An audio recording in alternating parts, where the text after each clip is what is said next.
ગ્રહોના રાજા સૂર્ય 17 ઓગસ્ટથી આવશે પોતાની જ રાશિ સિંહ રાશિમાં। તો આગામી 1 માસ તમારી રાશિ પર સૂર્ય ગોચરનો કેવો થશે પ્રભાવ, આ વિડીયોમાં ચર્ચા કરીશું તુલા, વૃશ્ચિક તથા ધન રાશિના જાતકોની। તો નમસ્કાર મિત્રો, અંબા એસ્ટ્રોલોજી ગુજરાતી ચેનલમાં આપ બધાનું ખૂબ ખૂબ હાર્દિક સ્વાગત છે। મિત્રો, આપે અમારી ચેનલને સબસ્ક્રાઇબ નથી કરી તો અવશ્ય કરો, આ વિડીયોને લાઇક અને શેર કરવાનું ન ભૂલો। જ્યોતિષને લગતા મૂંઝવતા પ્રશ્નોના સમાધાન માટે તમે અમારો સંપર્ક અવશ્યથી કરી શકો છો। મિત્રો, ગ્રહોના રાજા સૂર્ય જલ્દી જ સિંહ રાશિમાં ગોચર કરવા જઈ રહ્યા છે।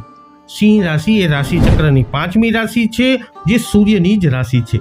સૂર્યનું આ મહત્વપૂર્ણ ગોચર 17 ઓગસ્ટ 2026ના રોજ સવારે 7:50 થવાનું છે। વૈદિક જ્યોતિષમાં સૂર્યને ઉર્જાનો મુખ્ય સ્ત્રોત માનવામાં આવે છે અને ગ્રહોમાં મુખ્ય ગ્રહનો દરજ્જો છે। સૂર્ય વગર પૃથ્વી ઉપર જીવનની કલ્પના કરવી પણ નામુમકિન છે। સિંહ રાશિ એ સૂર્યની રાશિ છે, એટલે કે તે પોતાની જ રાશિમાં પોતાના જ ઘરમાં પ્રવેશ કરવાના છે। આ ગોચર દરમિયાન ગ્રહોના રાજા સૂર્ય ઘણા વ્યક્તિઓને લાભ આપવાની સ્થિતિમાં આવશે। તો આવો જાણીએ તમારી રાશિ પર કેવો થશે પ્રભાવ। સર્વપ્રથમ ચર્ચા કરીશું જેમના નામના અક્ષરો હોય છે ર અને ત, તુલા રાશિની। તુલા રાશિના લોકો માટે સૂર્ય 11મા સ્થાનના સ્વામી છે અને આ ગોચર દરમિયાન તે તમારા લાભ સ્થાનમાં એટલે કે 11મા સ્થાનમાં જ રહેશે। આ સમય દરમિયાન તમારો આત્મવિશ્વાસ, હિંમત અને તમારા સપના પૂરા કરવાની પ્રબળ ઈચ્છા વધશે। તમે પહેલા કરતાં વધુ સક્રિય અને મહત્વાકાંક્ષી દેખાશો। સિંહ રાશિમાં સૂર્યનું આ ગોચર કારકિર્દી અને નાણાકીય બાબતોમાં ખાસ કરીને ફાયદાકારક રહેશે। નોકરી કરતા લોકોને પગાર વધારો, બોનસ, નવી જવાબદારીઓ અથવા પ્રમોશનના સંકેતો મળી શકે છે। જો તમે લાંબા સમયથી તમારા કાર્ય અનુસાર ઓળખ, આવકની રાહ જોઈ રહ્યા છો તો હવે તમારી મહેનત ફળ આપી શકે છે। આ સમય ઉદ્યોગપતિઓ માટે પણ અનુકૂળ રહેશે।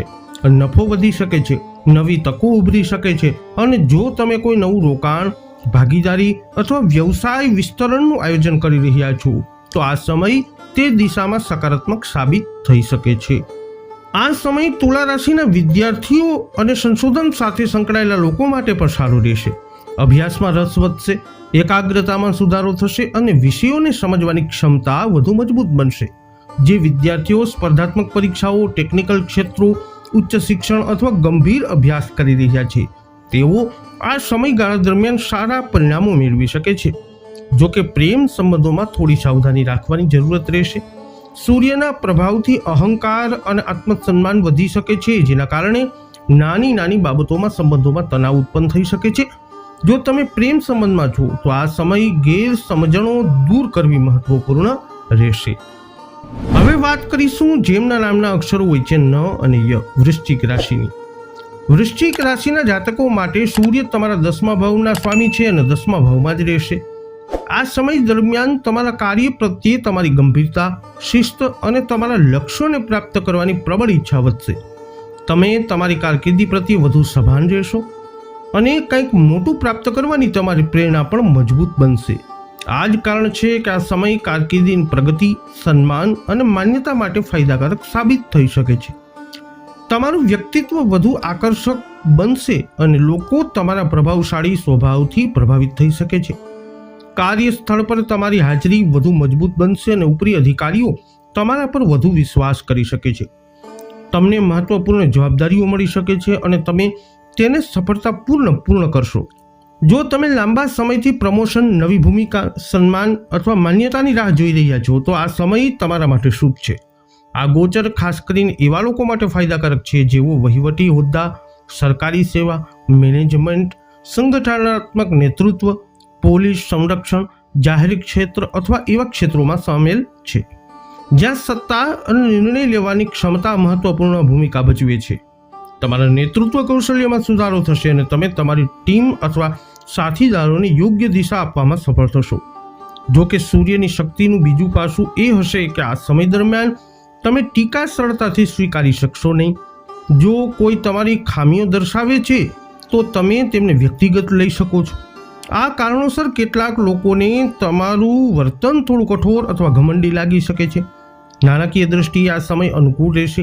નિયમિત આવકની સાથે તમને કેટલાક પરોક્ષ અથવા જૂના સ્ત્રોતોમાંથી લાભ મળી શકે છે।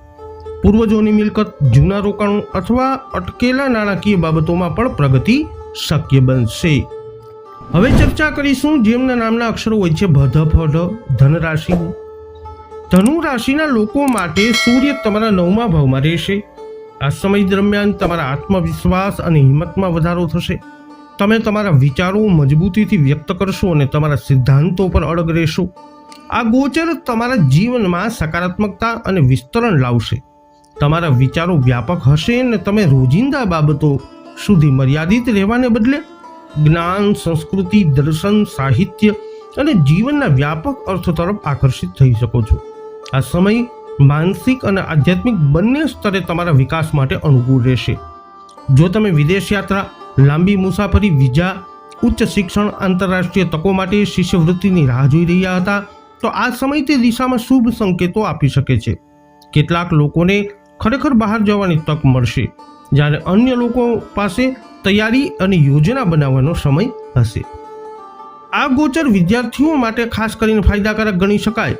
તમને અભ્યાસ, સ્પર્ધાત્મક પરીક્ષાઓ, પ્રવેશ પરીક્ષાઓ, સંશોધન, ઉચ્ચ શિક્ષણ અને શૈક્ષણિક સિદ્ધિઓમાં ભાગ્ય મળશે.